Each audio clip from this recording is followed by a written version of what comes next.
Michel Marcus, si vous allez si vous prenez des renseignements auprès de Madame Internet, vous y verrez toute une série de choses extrêmement passionnantes. Le travail extraordinaire qu'il avait fait auprès de Monsieur Bonnemaison sur les problèmes de prévention en matière de délinquance, mais aussi le travail qui se fait au titre du Forum de la sécurité, l'ensemble des réflexions sur le plan international au regard de grands phénomènes que nous rencontrons aujourd'hui, y compris dans notre ville.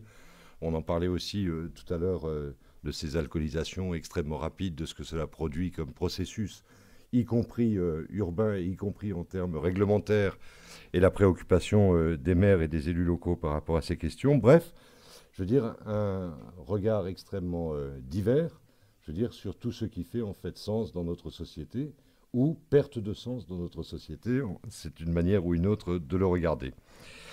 Cette table ronde sera animée par Nadia Aubin, journaliste, dans laquelle interviendront également Samuel Thirion, qui est responsable en charge au Conseil de l'Europe des politiques de cohésion. Et je participerai moi-même à ce débat, je dirais plus au titre de mon expérience d'élu local et de premier adjoint au maire en charge du dialogue public et de la démocratie locale, puisque c'est aussi un sujet qui intervient régulièrement dans l'ensemble des tables rondes que nous pratiquons avec nos concitoyens.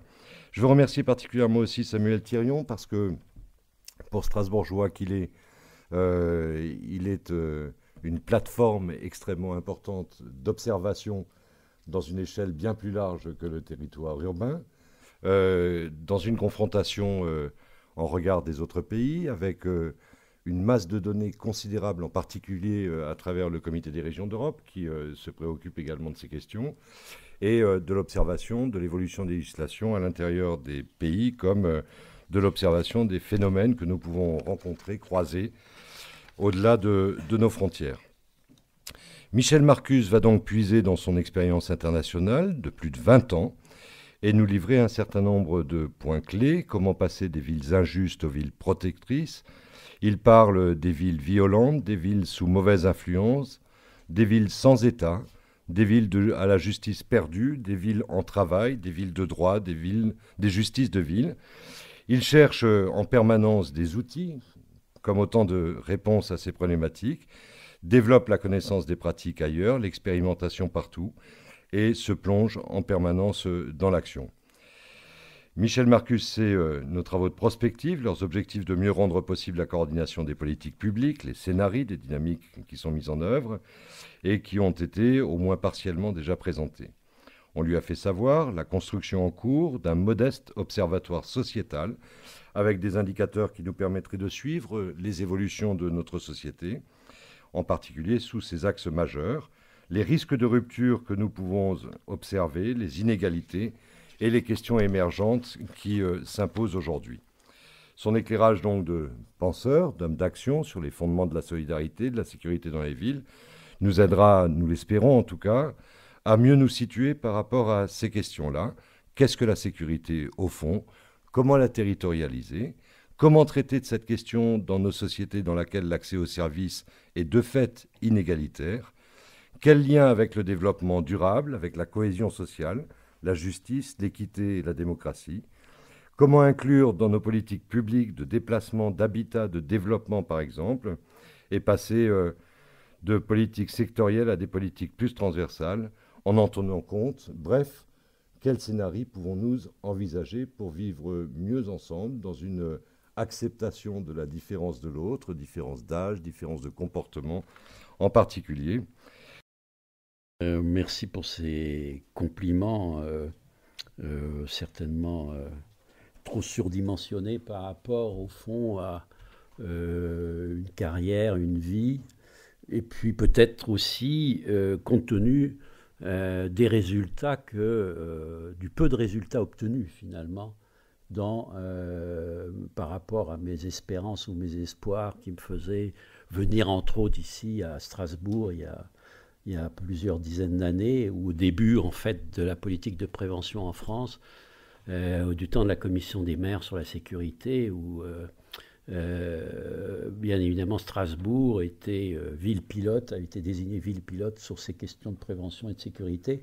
Et nous avions donc ici même tenu maintes réunions à l'hôtel de ville ou bien au cercle des officiers, à la préfecture, pour essayer petit à petit de cohérer, notamment en lien aussi avec le Conseil de l'Europe, pour commencer à cohérer un peu ce qui a été la prévention. Et je voudrais aussi rappeler, puisque j'en suis à l'heure des souvenirs, que notamment le Conseil de l'Europe à Strasbourg avait été témoin d'un séminaire international en 1981, un séminaire international sur les drogues qui avait vu la confrontation notamment des Américains du monde anglo-saxon, enfin des Américains et des Canadiens avec le monde européen sur la détermination des politiques de drogue et sur la place des collectivités locales.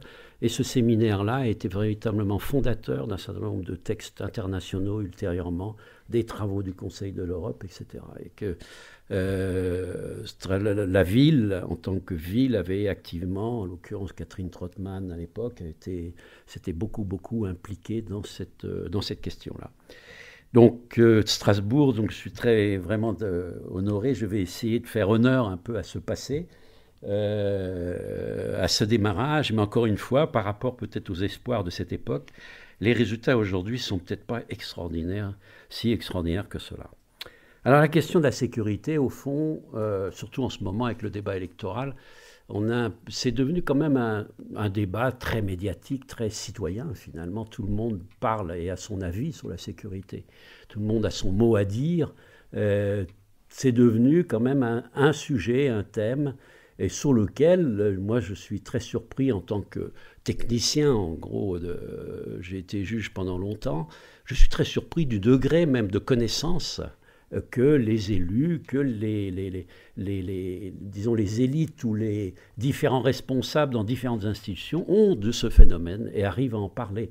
Je suis toujours surpris de la manière dont un élu est dans la capacité de parler des effectifs du commissariat et qu'il vaut mieux employer comme ça. Et c'est extraordinaire parce que quand on pense à d'autres institutions, d'autres domaines d'activité des élus, il n'y a pas cette connaissance, ce niveau de connaissance. Donc on a l'impression que c'est un débat qui est récurrent, qui est jamais terminé, mais on a l'impression dont les termes sont clos.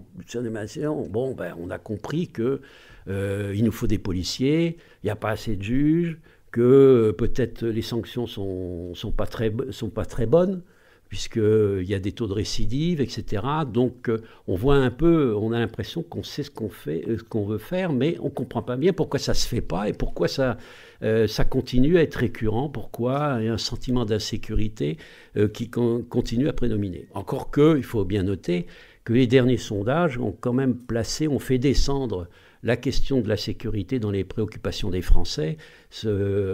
Pendant des années, cette préoccupation était à peu près dans les 5 premiers items de préoccupation des Français. Le dernier sondage montre quand même une certaine descente en fait, du thème dans l'échelle. Donc ce qui pourrait quand même montrer qu'en même temps, nous commençons à avoir une certaine maîtrise du débat. Mais a-t-on véritablement tous les éléments en main? Alors, vous aurez, en introduction, dire, bon, au fond, on parle de l'insécurité, mais on parle de quoi, au fond? Alors, l'insécurité, c'est quelque chose de assez difficile à définir, parce que on se rend bien compte qu'on ne met pas tous la même chose sous le mot, le vocable. Ce n'est pas les mêmes agissements. L'insécurité, naturellement, par exemple, la majeure partie des personnes diront « Oh ben l'insécurité, c'est les jeunes. » Ah bon. Mais, ou bien alors d'autres vont vous dire « Oh mais l'insécurité, c'est essentiellement donc les quartiers, c'est le Neuhof, c'est là-bas que ça se passe en fait. » Ou d'autres vous diront, oui, mais l'insécurité, c'est quand même les questions en fait du harassement sur les lieux du travail. C'est quand même, moi quand je rentre le soir, je suis pas tranquille. Ou bien d'autres vous diront que c'est l'insécurité, c'est aussi quand même que dans les relations contractuelles de travail ne sont pas très bien établies, qu'on est quand même dans une période de chômage et donc je peux perdre mon emploi, etc. C'est-à-dire qu'il y a des différentes formes d'insécurité et qu'on a une tendance à remettre tout dans le même pot, surtout quand les micros se tendent vers vous et vous disent « Alors, est-ce que vous vous sentez en insécurité ?» Évidemment, si vous avez dans la tête que votre compagne est en train de vous quitter, par exemple, vous allez répondre que vous êtes quand même un peu en insécurité. Que si vous êtes en train de perdre votre emploi, vous répondez évidemment que vous êtes en insécurité. C'est-à-dire qu'on est quand même dans un concept assez multiforme. Alors, essayons un peu pas de faire le ménage, parce qu'il faut faire avec cette complexité, en fait. Et quand on s'attaque au problème, à mettre des politiques de lutte contre l'insécurité, de réduction de l'insécurité, eh bien, on sait d'avance qu'on va jouer sur une gamme, qu'il faut essayer de jouer sur toute une gamme de peur, d'angoisse, d'insécurité, et que petit à petit, par des effets peut-être de domino, on arrive à réduire des sentiments d'insécurité. Alors, ce que aussi dans la complexité de ce sentiment d'insécurité, pour vous donner aussi cet exemple-là, au Forum, qui est j'ai oublié de préciser, qui est un réseau de villes, donc, y compris de villes européennes qui travaillent sur ces questions de sécurité par des échanges de pratiques, des formations, etc. On fait également des enquêtes de victimation locales, c'est-à-dire l'enquête de victimation, c'est aller interroger les gens qui sont nous sommes tous potentiellement victimes de quelque chose. Donc on les interroge sur est-ce que vous avez été victime ? Parce que effectivement, on s'est rendu compte quand même que l'enregistrement de l'insécurité par les institutions officielles laissait quand même largement à désirer et qu'il y avait ce qu'on appelle une sorte de chiffre noir, de continent noir qu'on ne connaît pas bien. Et donc on va donc interroger par ce biais des enquêtes les gens sur véritablement leur sentiment d'insécurité. Et stupéfaction, c'est qu'il y a au moins 3 types de résultats. Il y a le premier qui est massif, c'est en gros, les gens, quand on leur pose la question, vous êtes en insécurité dans votre quartier ? Jamais, jamais, jamais, jamais. Dans notre quartier, non monsieur, moi je ne suis pas en insécurité du tout. Mais alors par contre, dans le quartier à côté, et alors dans la ville à côté, alors là c'est la jungle absolue. C'est-à-dire que la première conclusion, c'est que l'insécurité c'est toujours ailleurs. Alors ça déroute quand même les responsables de politique publique localement, parce qu'il faut qu'ils se pastillent en fait une insécurité, un sentiment d'insécurité qui est toujours ailleurs, et qu'on a peur. Et c'est un peu les effets, si vous voulez, on a vu beaucoup d'émissions de télé, c'est l'effet télé en fait, où petit à petit, effectivement, l'agression de la personne âgée à Dunkerque réagit immédiatement sur le sentiment d'insécurité à Grigny ou à Mulhouse ou ailleurs. C'est-à-dire qu'on vit en direct et qu'on prend en compte, en fait, et c'est une sorte de forme de solidarité nationale aussi, négative peut-être, mais on la prend, c'est quand même, ça manifeste quelque chose de cet ordre-là. Donc ça, c'est quand même une des premières conclusions de ces enquêtes. La deuxième enquête, sur le deuxième résultat de ces enquêtes, en fait, c'est, alors l'insécurité, c'est qu'est-ce que c'est pour vous ? Est-ce qu'il y a des lieux particuliers où vous êtes en insécurité ? Et alors là aussi, massivement, mais vraiment massivement et de façon constante, la réponse c'est « Ah oui, c'est mes enfants à la sortie, à l'école », en gros. C'est lié complètement à l'école, au système d'éducation. Quel que soit, au fond, ce qui arrive par ailleurs, mais là, il y a une vraie crainte autour, qui tourne aussi bien autour des questions qui touchent à la sécurité routière, en gros, d'aménagement d'espace ou autre. Mais il y a toujours une crainte comme, presque d'enlèvement d'enfants possible, de substitution d'enfants. Enfin, il y a une vraie crainte qui tourne autour, une vraie angoisse qui tourne autour de l'institution scolaire. Et puis, troisième autre résultat de ces enquêtes de victimation, c'est qu'effectivement, c'est le transport, la question du transport, et puis le temps, la nuit, en fait, qui, effectivement, génère un peu ce sentiment d'insécurité. Et notamment par rapport à des publics plus âgés, bien évidemment, la grosse question, c'est la peur, l'angoisse du sombre, de la nuit, de la sortie et autres. Bon, c'est ça, en gros, pour vous la faire courte, le sentiment d'insécurité. La réalité de la sécurité maintenant, parce qu'il y a des institutions qui traitent cela, c'est ce que, au fond, nous décrit le code pénal maintenant. C'est-à-dire, vous savez, le code pénal qui édicte un certain nombre d'interdits, de comportements qui régulent nos vies en quelque sorte, qui dit tu ne dois pas voler, tu ne dois pas cambrioler, tu dois pas, si tu le fais, ça coûte tant. Ce code pénal, donc, qui est devenu une sorte de code de nos relations sociales, en quelque sorte, se traduit par une statistique, par un appareillage statistique descriptif, c'est-à-dire combien d'abus de confiance, combien d'escroqueries, combien de cambriolages commis, etc.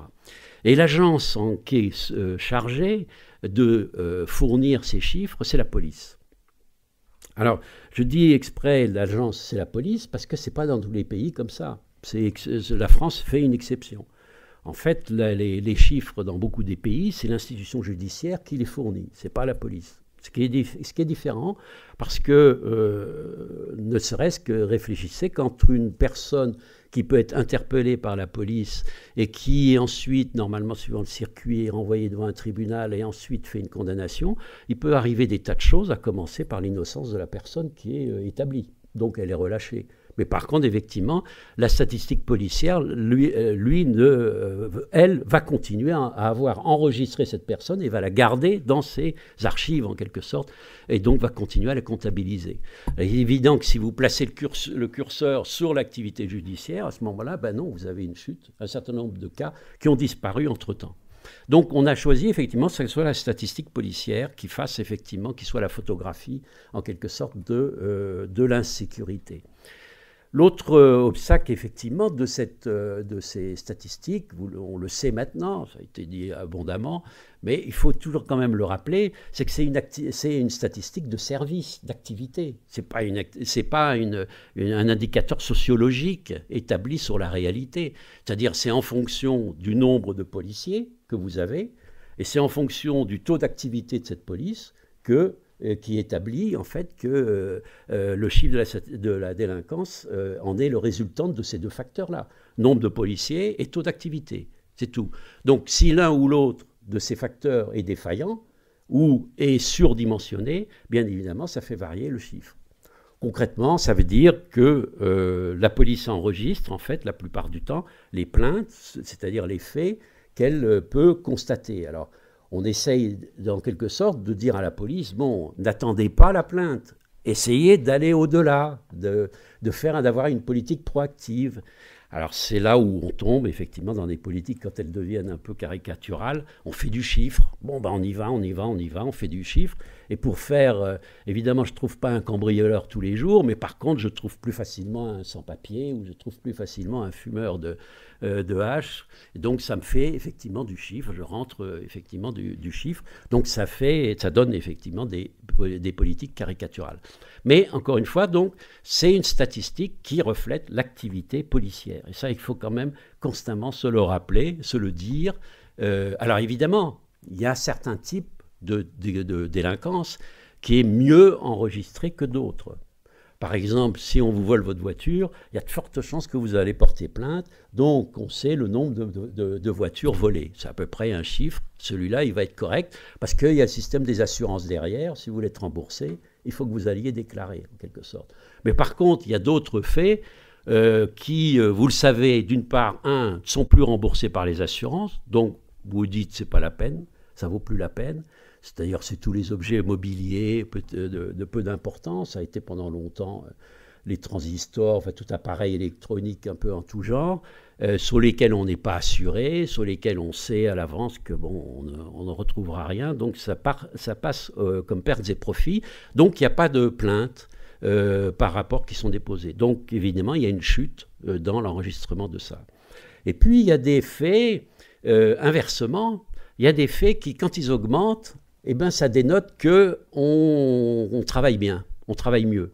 Par exemple, les violences sexuelles, c'est un chiffre qui, quand il augmente, qui reflète une bonne activité de service. C'est-à-dire qu'on commence à juguler véritablement le système.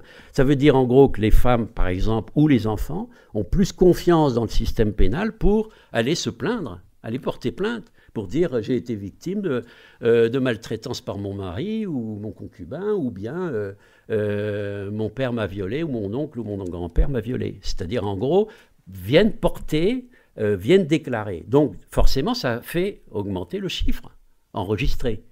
Mais évidemment, en termes de statistiques, quand on fait la globalité du chiffre, le ministre de l'Intérieur, il est bien embarrassé parce que il est, lui, toujours dans une logique de « il faut que ça diminue globalement ». Ben non, il faut qu'il y ait certains chiffres qui augmentent, mais d'autres qui diminuent véritablement. C'est ça la problématique un peu plus complexe qu'il faut essayer d'introduire. Alors, donc voilà. Alors, qu'est-ce que nous disent ces statistiques policières ? C'est les seules donc qu'on ait, enfin, massivement en France. Alors, si on les rapporte, et là je ferai un peu, si on les rapporte à une tendance un peu longue, sur 20 années de délinquance déclarée, encore une fois, de délinquance déclarée, sur ces 20 années, on constate quoi ? On constate qu'effectivement, les premières années, il y a une augmentation forte, mais cette augmentation forte avait été amorcée déjà dans les années 70, c'est ce qu'on appelle un peu la queue des glorieuses.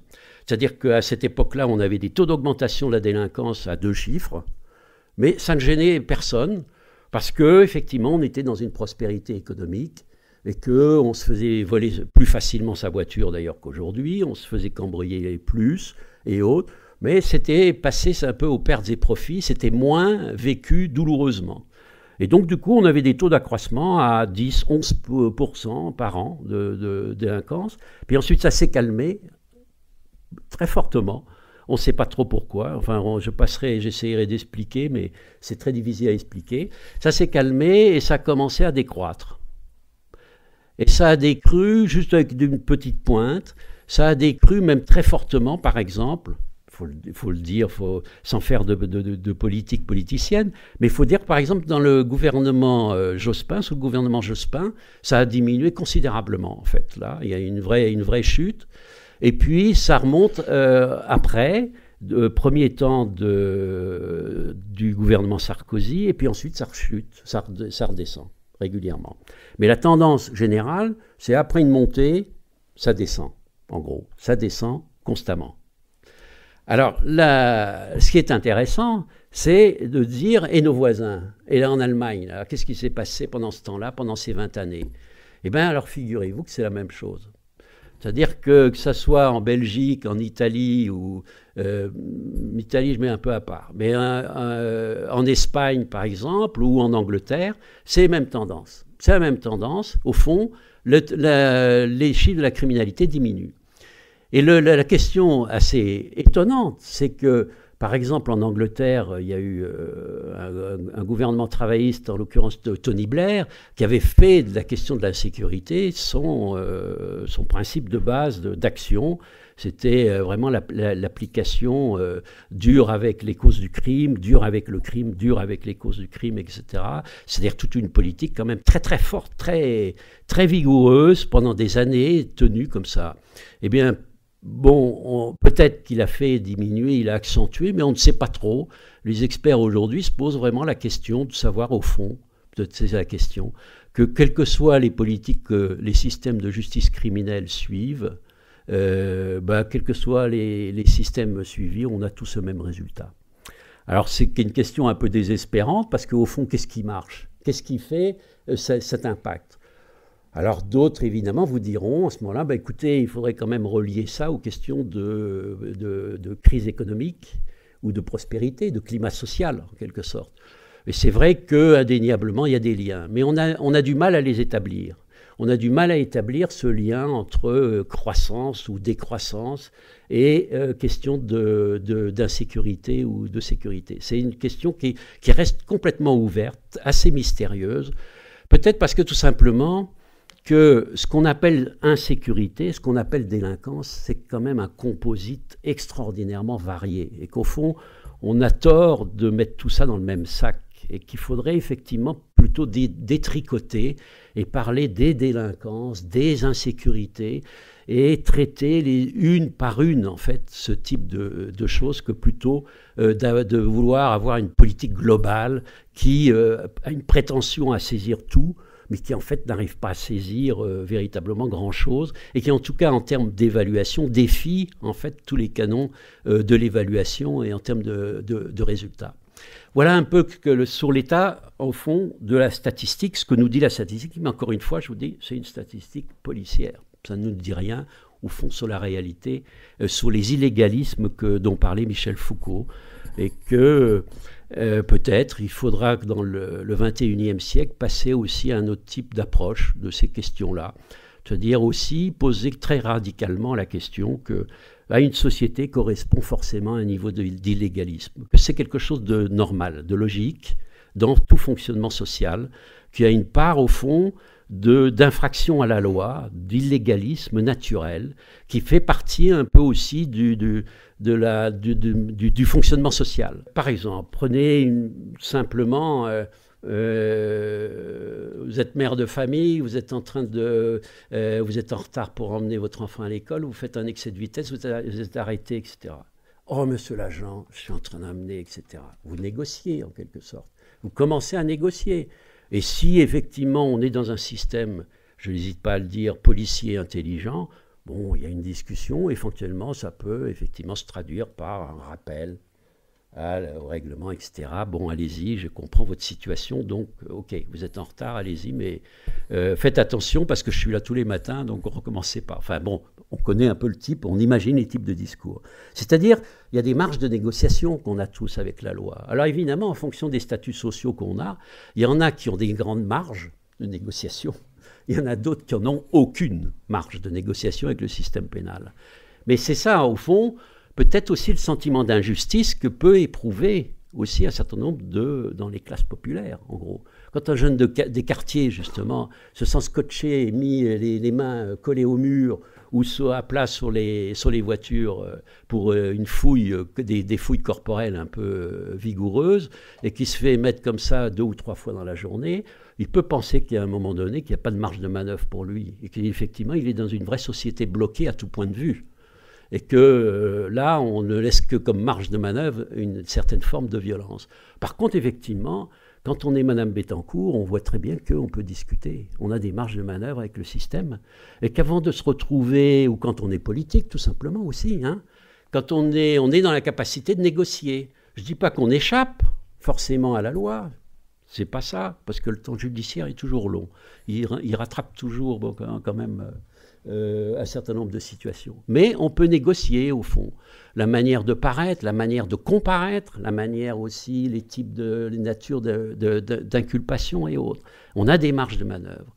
Et ça, il faut bien se dire, bon, j'ai pris les 2 bouts de l'échelle d'une certaine manière, mais en tant que telle classe moyenne, par exemple, on est quand même plus à l'aise par rapport au système légal aussi, et on est aussi dans des capacités de négocier relativement larges. Alors, il y a un degré, on pourrait dire au fond que, ben oui, il y a une marge d'illégalisme. Et c'est aussi les fameuses histoires, au fond, qui n'a pas volé dans sa vie? On peut poser la question et s'arrêter. L'orateur s'arrête et il regarde, il attend de voir si quelqu'un va se dévouer dans la salle pour dire « oui, moi j'ai volé ou pas ». Bon. Mais ou bien est-ce que j'ai été, par exemple, alors je vais prendre quand même un autre fait, est-ce que véritablement j'ai toujours été poli avec l'autorité? Bien sûr que non.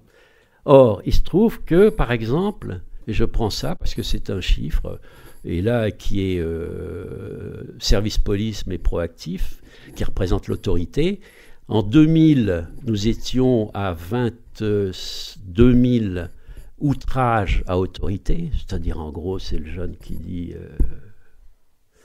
vous savez quoi, aujourd'hui nous en sommes à 35 000 outrages. Ça veut dire que la pression dans l'espace public s'est considérablement renforcée. Ça veut dire que par exemple ça, c'est effectivement, et on sent bien que ce n'est pas forcément le conducteur de la Mercedes qui est quand même poursuivi pour outrage, que c'est plus facilement le jeune.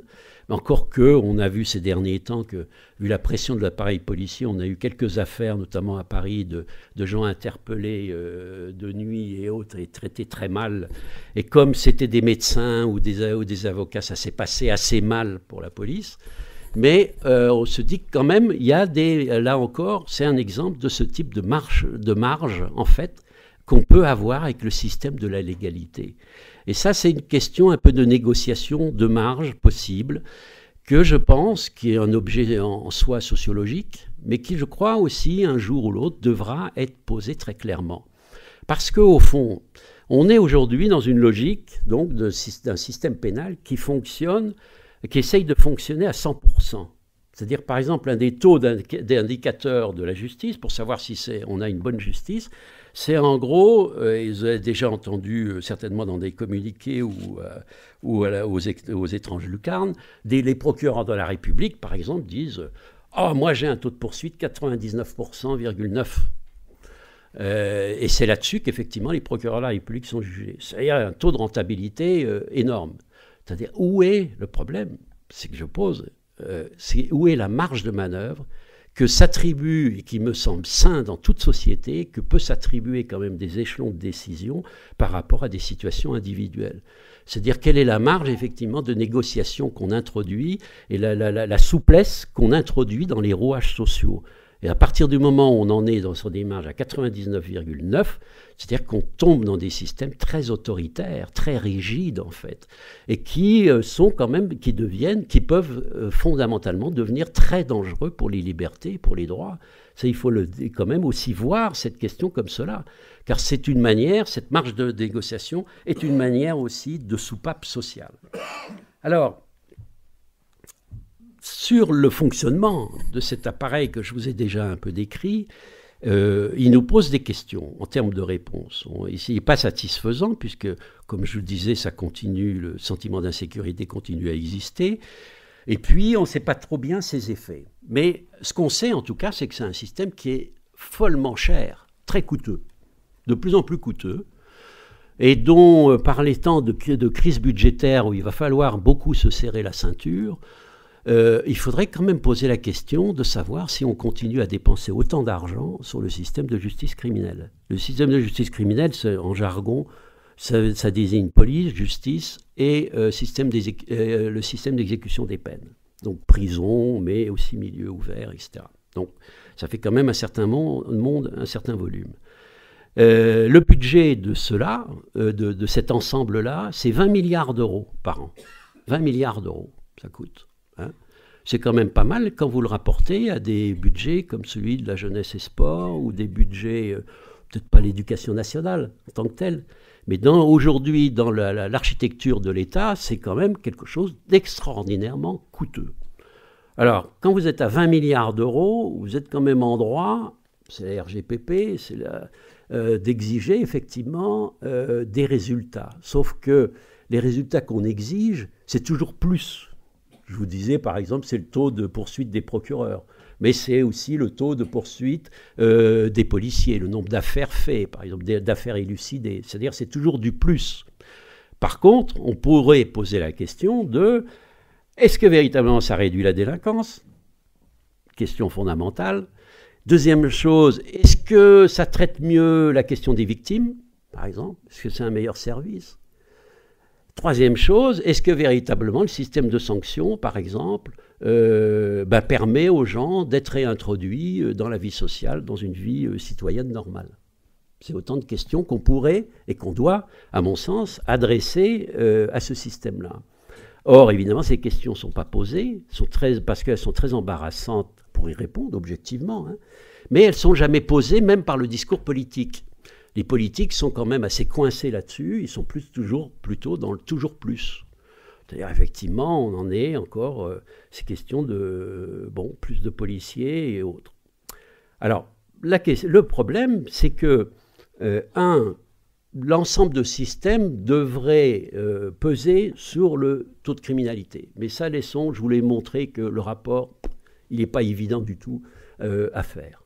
Donc au fond, ça devrait nous laisser une marge de manœuvre en se disant, écoutez, après tout, aucun système ne fait la preuve énormément de sa pertinence, donc on peut s'attaquer au moins au nôtre et qui fonctionne de façon moins coûteuse et peut-être de façon meilleure en termes de services rendus au public.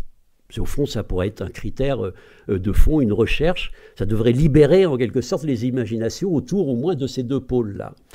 Alors, les imaginations là-dessus ne sont pas très débridées, parce que effectivement, le toujours plus nous entraîne au fond à entériner donc un mode de production de la machine, parce que la machine, figurez-vous qu'elle s'emballe de plus en plus. C'est-à-dire qu'elle devient incontrôlable, et que c'est de grosses questions des années à venir, c'est celle-là. C'est-à-dire qu'on ait un taux d'accroissement qui est l'indicateur le plus visible de prison, d'emprisonnement, de détenus, qui maintenant est dans une phase exponentielle. Et on ne peut pas la contrôler. On a du mal à la contrôler. C'est-à-dire, bon, c'est dû, les premières analyses montrent le système des peines planchées, bon, mais c'est à peine, c'est à la marge. C'est l'allongement des peines. Les peines sont de plus en plus longues, prononcées sont de plus en plus longues, et puis c'est de plus en plus que de gens passent devant le tribunal correctionnel. Alors que les chiffres d'activité de la police baissent. Mais il y en a de plus en plus qui passent devant les tribunaux correctionnels. Et aujourd'hui, c'est-à-dire on était à peu près, il y a 10 ans, à du 80 000 jugements correctionnels. Donc on en est à 138 000 aujourd'hui à prison ferme. Et taux moyen de peine prononcée, c'est 9 mois actuellement, alors qu'il y a à peu près 10 ans, c'était de l'ordre de 4 mois à 5 mois à peu près les peines prononcées. Donc on est dans une machine qui alimente. Et les juges jugent tous les jours et fournissent en quelque sorte donc de la clientèle pour la prison. Alors les prisons explosent. Les prisons augmentent de plus en plus. On en est aujourd'hui donc à 67 000 détenus. On est prévu à peu près sur 5 ans à 75 et 85 000 à peu près sur les 10 années à venir. 85 000 détenus. Alors, il y a une question par rapport à 85 000 détenus. Une question peut être posée, que certains criminologues posent de façon assez cynique, mais c'est comme ça aussi parfois qu'on fait avancer les débats, disent, bon, après tout, 85 000 détenus par rapport à la population française, c'est un taux normal, au fond. C'est peut-être ça qu'il faut pour réguler, en quelque sorte, le fonctionnement social de la société française. Et pour s'inspirer de ça, ils prennent les États-Unis, où, effectivement, qui ont le taux de détention le plus élevé au monde, et qui ont eu une chute de délinquance très, très forte. Et une grosse partie des explications des criminologues américains, c'est de dire, en gros, c'est plutôt les libéraux, c'est de dire, bah, écoutez, c'est parce qu'il y en a énormément en prison, et on est tranquille pendant qu'ils sont en prison. Ça veut dire ça. C'est-à-dire qu'à partir du moment où on est à 2,5 millions de détenus, c'est à peu près, et donc avec des taux de rotation très longs, donc on est tranquille au fond. On élimine ceux qui nous emmerdent dans une société, on les met à l'abri. Et après tout, la société française est suffisamment riche pour se payer un parc pénitentiaire de 85 000 ou 100 000 places. Pourquoi pas ? C'est cyniquement, essayons de tenir. Ou bien si on ne veut pas tenir ce raisonnement-là, si on ne veut pas le tenir, il faut bien imaginer une alternative. Parce que ça coûte très cher. On en est déjà au 3e plan de construction par le secteur privé de prison. Parce que depuis longtemps, l'État ne peut plus construire. Donc on recourt au privé. C'est le 3e plan. Hein. Il y a déjà eu un premier plan à 14 000 places et un deuxième à 25 000. Et là, on est reparti pour un plan à 28 000. 28 000 places. Ça coûte 6 milliards d'euros à investir prochainement. C'est-à-dire, on est aujourd'hui, quand vous regardez la carte pénitentiaire française, comme je disais l'autre jour, au fond, la carte de l'aménagement du territoire, c'est la carte pénitentiaire. Vous prenez la carte pénitentiaire, il y a des prisons absolument partout. Évidemment, ça rapporte de l'emploi, ça rapporte de la taxe, etc. Tout le monde en veut. Dans les zones un peu désertées, vous voyez le sud de la France, le nombre de prisons est considérable. On s'en fout de savoir si c'est loin des familles, des habitations, etc. On s'en fout, on met des prisons comme ça. Avec ce qu'on va encore construire, il y a encore de la marge. Donc au fond, on a une constellation qui est assez brutale, je le dis moi de façon très brutale. Ça ressemble tout à fait aux cartes qu'on avait du temps de l'URSS sur les camps, les différents camps en tout genre, quand vous aviez la carte avec les petites pastilles noires à travers toute la Russie, sur tous les camps de détention. On ne sera pas loin comme ça de bientôt. On n'aura peut-être pas effectivement le taux de population, bien évidemment, et pas pour les mêmes motifs, bien évidemment. Mais c'est quand même une optique, une option qui est quand même dramatique. Et le gros problème, je dis très clairement, c'est que tout ça, ces peines de prison sont prononcées par des juges indépendants. que bien évidemment la gauche va s'honorer de rendre encore plus indépendant. Mais le problème, c'est que ces juges-là vont nous envoyer de plus en plus de monde en prison. Qu'est-ce qu'on va faire? Alors, si encore la prison était efficace, mais là, on sait quand même des choses, c'est que la prison est absolument nulle en termes d'efficacité. C'est-à-dire qu'on a aussi, là, c'est des chiffres internationaux qui concordent totalement, ben, on a du 70% de récidive, taux de récidive dans les 50 sorties, quoi. C'est ça la prison. Donc, ça produit, de toute façon, ça s'auto-alimente. C'est un système qui s'auto-alimente. C'est quand même d'une perversité, c'est une machine complètement perverse, mais qui s'auto-alimente, cette histoire-là. Donc, la question qui nous est posée, c'est quand même ça. Est-ce qu'on introduit une césure dans cette politique-là, ou bien on continue, en quelque sorte, à ce que la machine continue à produire cela? Alors, ça, c'est une question qui met en péril, en fait, aussi la construction de nos systèmes pénals. Et comme je disais, ils coûtent beaucoup trop cher. Et qu'est-ce qu'on peut faire? Alors, évidemment, quand on pose la question, il est trop cher, oui, mais vous ne vous rendez pas compte, il n'y a pas de policiers dans les rues, etc., etc., etc. Alors ça aborde une autre question, qui est au fond, est-ce que la sécurité a à voir avec la police? Ça, c'est une question aussi qu'il faudrait un peu se poser un jour. Ce n'est pas parce que vous avez des policiers dans les rues que la sécurité est assurée. Ça n'a rien à voir, au fond, la question. La sécurité, ça a tout à voir avec des tas d'autres questions, mais peut-être les dernières agences en responsabilité, c'est la police. Et ça, c'est un paradoxe qui fait que je peux vous dire aussi d'une autre manière. Le paradoxe, c'est que la police, c'est pas fait pour arrêter les délinquants. La police, c'est pour sécuriser les citoyens. C'est pour sécuriser les espaces publics, la police, fondamentalement. C'est la mission première de toute force de police. Et la police, donc, fondamentalement, a pour mission, quoi? De faire de la prévention. Et pas de la répression. C'est pas d'arrêter des délinquants. C'est pas ça la mission première d'une police démocratique. C'est au contraire une police autoritaire qui a ce type de mission d'arrêter. Mais une police démocratique, c'est pour mission première de faire de la prévention. Pourquoi? Qu'est-ce qui me fait dire ça? Ben, c'est que, par exemple, la loi anglaise sur la police, instituant la police, donne comme mission fondamentale à la police anglaise d'assurer la prévention. Que la police allemande, dans sa loi fondamentale, l'article 2, dit que la police allemande a pour mission fondamentale de faire de la prévention. C'est ça qu'on attend d'un outil policier. Et c'est ce qu'on attend aussi, pas seulement d'une question de police, c'est ce qu'on attend aussi d'un certain nombre d'autres appareils, d'autres services dans ce pays, d'institutions.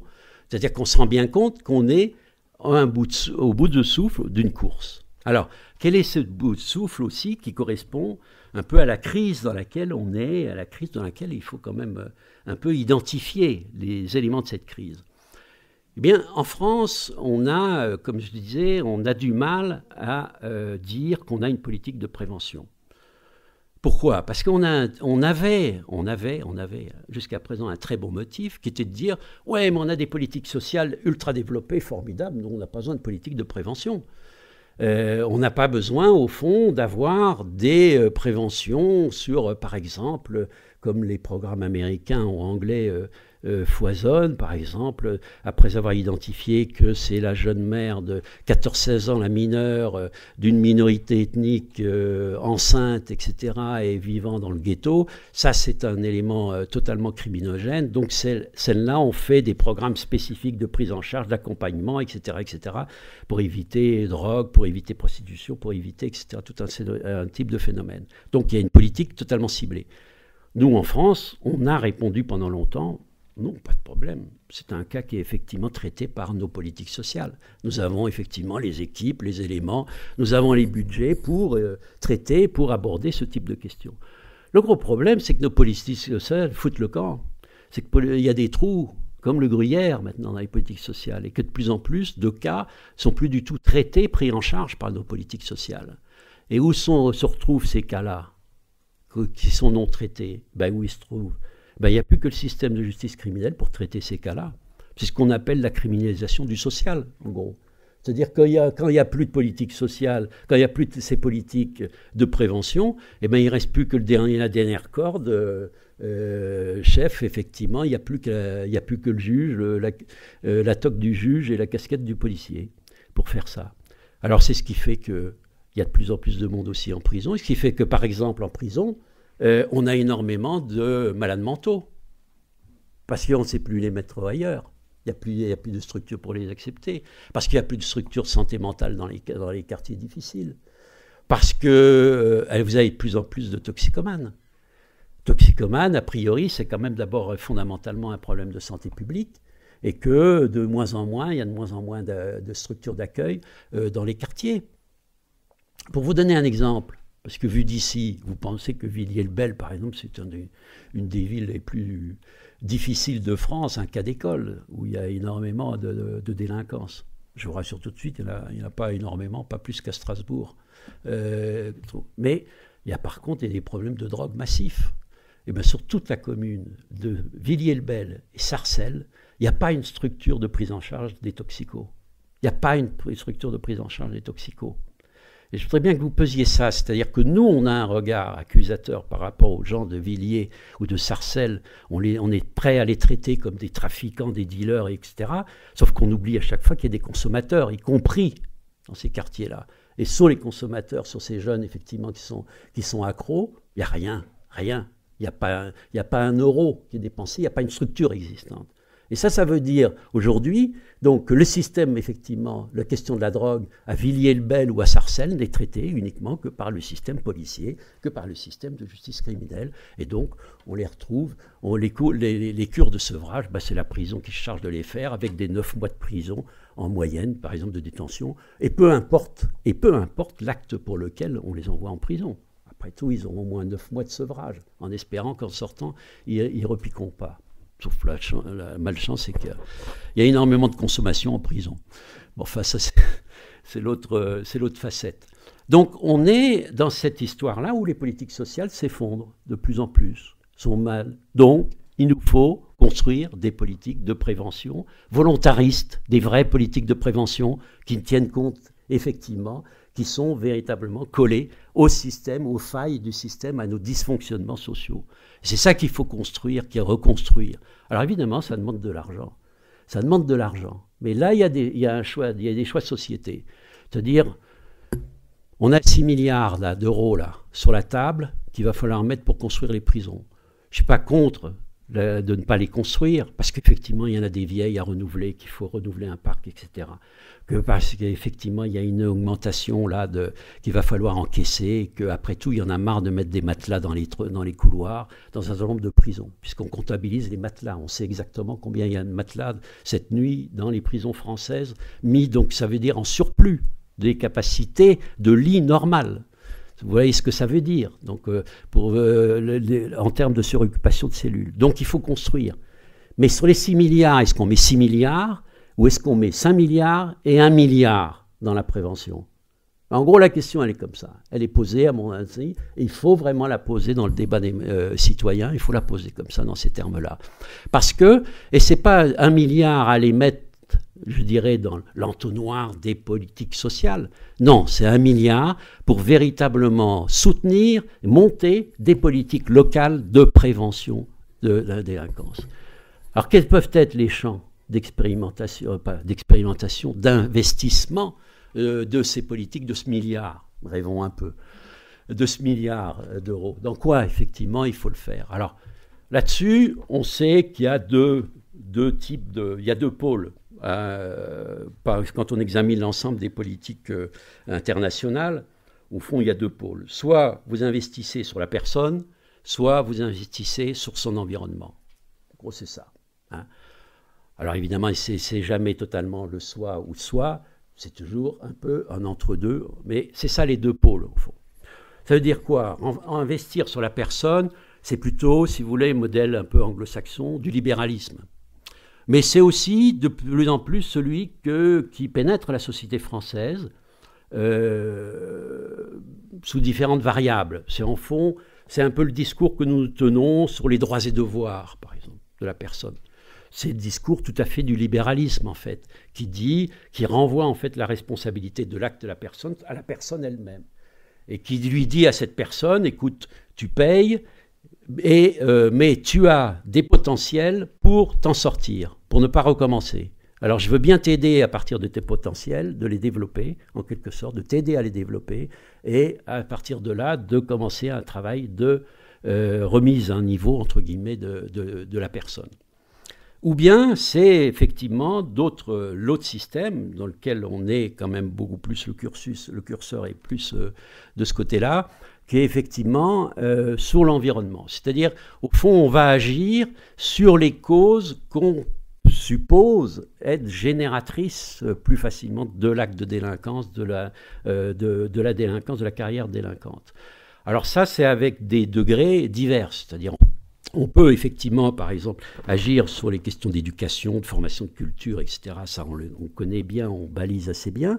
Mais évidemment, on peut aussi, petit à petit, se rapprocher, mieux cibler, en quelque sorte, la personne en agissant sur ces causalités. On peut aussi, également, à l'intérieur de la case environnementale, on peut agir directement aussi sur comment empêcher le passage à l'acte immédiat, quoi. Par exemple. Donc ça, c'est tous les systèmes par exemple, de vidéo, ou c'est tout le système de policiers visibles. Mettre un policier dans la rue, c'est effectivement essayer de supposer que ça empêche la personne de passer à l'acte, en quelque sorte. Donc c'est de la visibilité immédiate. Mais évidemment, il peut y avoir des systèmes plus ou moins, comme un effet de zoom, plus ou moins loin de la personne, mais qui relèvent du registre agir sur l'environnement de la personne. Alors, il n'y a jamais... Alors, ce qu'on peut dire, quel est le meilleur système par rapport à ça ? Il est sûr que, comme souvent, hein, la réponse, c'est un peu entre les deux. On est un peu entre les deux, c'est-à-dire qu'on sent bien qu'il y a un type d'équilibre à trouver. Ce qu'on sait, par contre, et ça, c'est un résultat d'études internationales tout à fait... qui sont menées d'ailleurs dans le cadre de l'OCDE et qui ont été menées par les Anglais, donc très, très, très sérieuses, qui ont montré, et par des chercheurs danois, qui, il y a 3 ans, donc, ont publié une série comme ça de recherches qui disent très clairement que plus les pays ont des politiques sociales élevées et plus les taux de détention sont bas. C'est-à-dire qu'il y a une corrélation très nette entre les politiques sociales et le taux de détention. Ça, c'est clair. Et ça, c'est assez intéressant parce que, effectivement, quand vous les ramenez sur les 10 dernières années sur l'évolution des systèmes économiques et financiers dans le monde, c'est assez estomacant, au fond, de voir les courbes, effectivement, que ces chercheurs ont mis en évidence. Donc ça, on sait au moins ça. C'est-à-dire qu'effectivement, tu ne peux pas complètement tout investir sur la personne elle-même, sur soi-disant, par des systèmes de coaching, par exemple, de la personne, comme on les connaît dans le système anglo-saxon, où on essaye de motiver la personne en quelque sorte pour qu'elle se ressaisisse.